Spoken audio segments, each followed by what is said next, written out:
A very good morning to all the students. I hope every one of you is in a good health. Today we're gonna do our revision of chapter number 2, that is matter around us pure? So if we divide matter according to its chemical property, it can be divided into two types, that is pure substances and mixtures. So pure substances are the substances which are made up of only one type of particle, like elements or compounds. So pure substances can be of two types, that is elements and compounds. And then elements can all be, again it can be classified into four types, that is metals, non-metals, metalloids and noble gases. Here I've just written three, but it's one more, it's noble gases. Then compounds are the substances which are made up of mixtures of element. Now here I'm using a word mixture, but that mixture will be in definite proportion, which will make a fixed formula, such as compounds can be water. So water is a pure substance. Any salt like NaCl or magnesium hydroxide, so these have a definite formula and definite structure, so they are called as compounds. But here the other one is mixture. So mixture can be just a random mixture of any 2 or 3 or 5 or any n number of things not in a definite proportion, but in any manner. So mixture can be of two types, that is homogeneous and heterogeneous. So homogeneous mixture are those in which we are not able to find out the solute and the solvent, or the things which are mixed, they just mix so well that they form a homogeneous mixture. Like air is a homogeneous mixture of different gases. So we cannot see the different particles of air because it just looks like a single thing, but that's a homogeneous mixture. Then heterogeneous mixture means that we are able to find out different substances which are mixed in another substance. So it can be milk, blood, ink. So they are called as colloids, and then suspensions.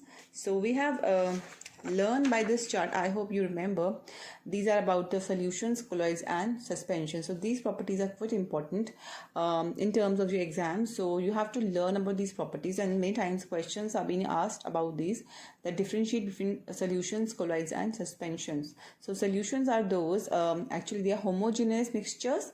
So this comes when we are learning about mixtures. When we are learning about pure substances, there are no these kind of things because they are just elements and compounds. So solutions can be homogeneous mixture. They have solute particles like extremely small size, like it would be less than 1 nanometer, and then it will be increased in the case of colloids between 1 nanometer to 100 nanometer in diameter. And then comes the suspension, in that it will be larger than 100 nanometer. So this is the variations. Then coming to the another, like they are very very small, they are so microscopic that they can even pass through a filter paper and they cannot be seen under microscope. They are very stable, like when we keep them, when the solutions are kept at rest for 1 hour or 24 hours or for 5 days even, they do not settle down at the bottom. Like if you will take the mixture of salt and water, it won't happen that after 5 or 6 days the salt will settle down. No, it will be still mixed in the water. The water will be still saline, and they don't scatter light. When you'll pass a ray of light, it won't scatter the light. So scattering of light is called as Tyndall effect. Like when you will scatter a ray of light through a glass, if you scatter a ray of light through a glass, like if this is a glass and you are having some colloidal solution, like you are having water, and then you add some a drop of ink, and then you scatter light from a source, then that beam of light this area will be visible to you. This area will be visible to you. So this area will be visible to you, that is called as Tyndall effect. Alright, so this only happens in the case of colloids, because here the particle size is little bigger than the solutions, but it is lesser than the suspension. So that particle size, which is very very small, but not very small like solutions, and not big like suspensions, so it will form a Tyndall effect.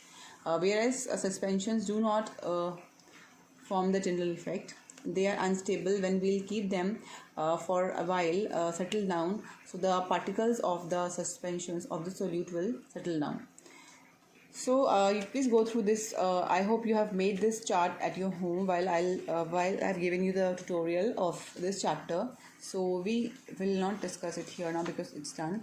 So after this, elements. So elements are made up of only one type of atom. So atom is the very small unit or a very small part of an element which can take part in a chemical reactions. So the smallest particle which is reactive is called as atom.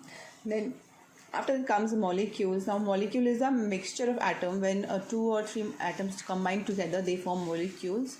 Then elements are only either atoms. They are made up of atoms, and molecules forms compounds. So examples of metals like iron, copper, zinc, and examples of non-metal like oxygen, hydrogen, carbon. And then comes metalloids. Examples of metalloids are the metalloids which have properties of metals and non-metals, like they are called as semi-metals.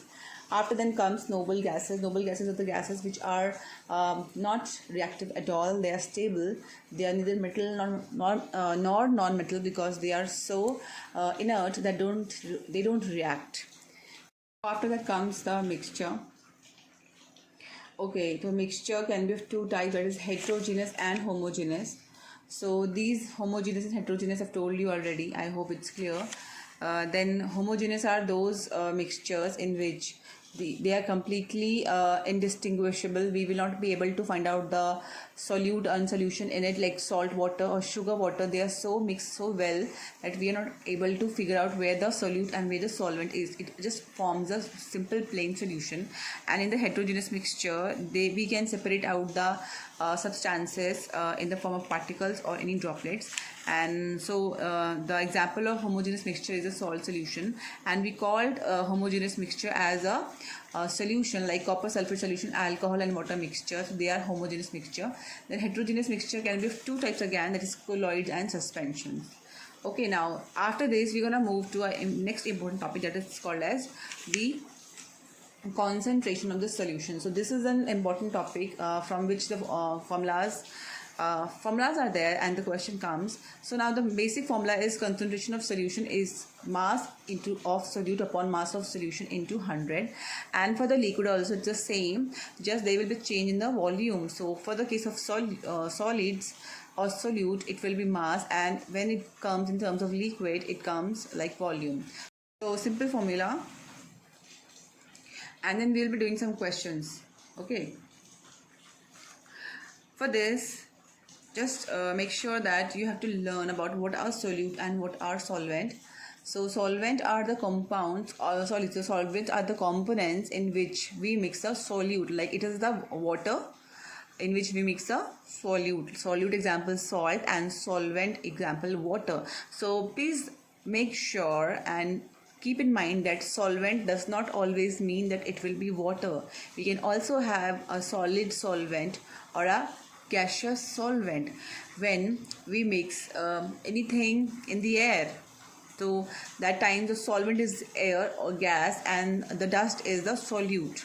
So that does not mean always. Anything which is in a larger quantity is called as solvent, and anything which is in a smaller quantity is called as solute, like which we mix is called as solvent, and what we mix is called as solute. So when we have to find out, the mass of the solution, it will be always solute plus solvent. So we'll start doing the question. So let's say there's a question, find out a solution contains 90 grams of salt, okay, and dissolve it in 110 grams of water. Okay, so if 90 grams of salt is dissolved in 110 grams of water, then we have to calculate the concentration of solution. So we have to find out this. If we will have 90 grams of salt and 110 grams of water, we have to find out concentration of solution. So the formula, we know that concentration of solution is mass upon mass of solute upon mass of solution into 100. So here we have been given, in the question we have been given mass. Please forgive my writing, I'm just writing it, I'm having pain in my hand. Mass of solute equals to 90 grams. Then mass of solvent